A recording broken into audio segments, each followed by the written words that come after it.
নমস্কার, সবাইকে আমার চ্যানেলে স্বাগত। যদি আপনার কাছে রুপে ক্রেডিট কার্ড থাকে, তা যে কোনো ব্যাংকেরই হোক না কেন, এই ক্রেডিট কার্ডকে ইউপিআইতে লিঙ্ক করে ব্যাংক অ্যাকাউন্টের মতো ব্যবহার অর্থাৎ পেমেন্ট করতে পারবেন।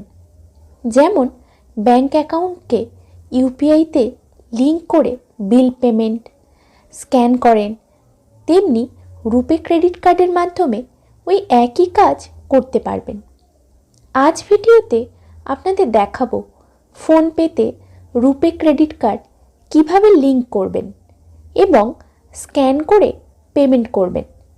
ফোনপে ছাড়াও আপনারা এই RuPay credit card Google Pay, CRED, Paytm, ভীম, মোবিকুইক ইত্যাদি বিভিন্ন ইউপিআই অ্যাপ ব্যবহার করতে পারবেন। চলুন ভিডিওটি শুরু করি। আর চ্যানেলে নতুন হলে চ্যানেলটি অবশ্যই সাবস্ক্রাইব করবেন।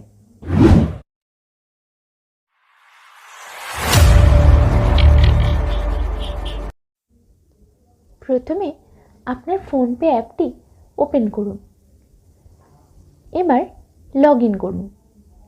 উপরের বাম দিকে প্রোফাইল পিকচারে ক্লিক করুন।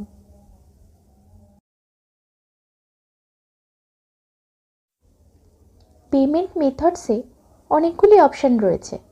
আপনারা রুপে ক্রেডিট অন ইউপিআইতে ক্লিক করুন।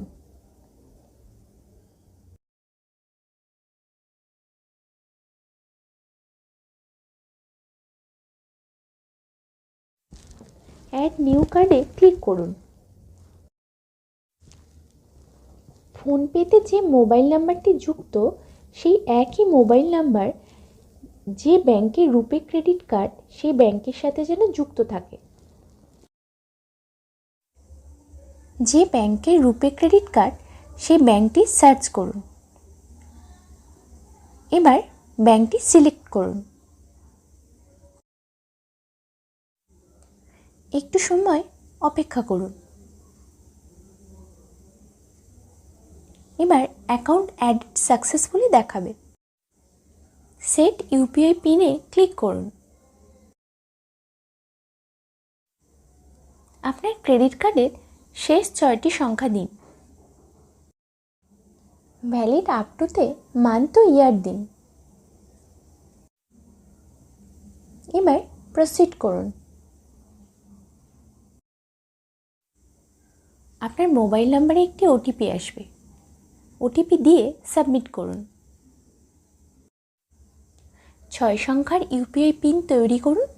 অনেক ব্যাংকের ক্ষেত্রে 4 সংখ্যার ইউপিআই পিনও হয়। কনফার্ম ইউপিআই পিনে ওই একই পিন দিন। এই পিনটি আপনারা খাতায় বা ডায়েরিতে নোট করে রাখবেন। ইউপিআই পিন সাকসেসফুলি সেট দেখাবে। নতুন পিন করতে চাইলে রিসেট পিন করতে পারেন, না হলে ডানে ক্লিক করুন। আরও রুপে ক্রেডিট কার্ড থাকলে সেটিও অ্যাড করা যায়। আপনার যে নতুন কার্ডটি অ্যাড হয়েছে সেটিতে ক্লিক করুন। ক্লিক করে আপনারা নতুন পিন তৈরি করতে পারবেন। এছাড়া ব্যালেন্সও চেক করতে পারবেন।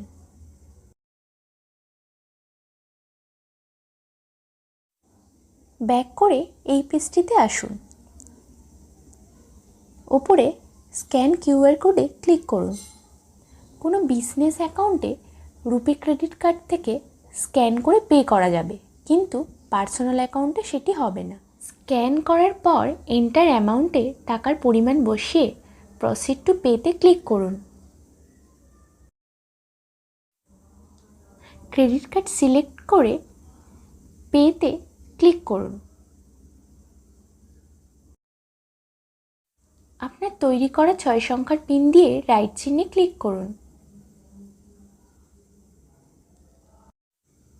পেমেন্ট সাকসেসফুল দেখাবে এবং আপনার মোবাইলেও এসএমএস চলে আসবে। আরও একবার বলে রাখি, ক্রেডিট কার্ড থেকে কোনো পার্সোনাল অ্যাকাউন্টে টাকা পাঠানো যাবে না। শুধুমাত্র মার্চেন্ট অথবা বিজনেস অ্যাকাউন্টেই টাকা পাঠানো যাবে। আজ ভিডিওটি এই পর্যন্ত। ভিডিওটি দেখার জন্য সবাইকে অসংখ্য ধন্যবাদ। সবাই ভালো থাকবেন এবং সুস্থ থাকবেন।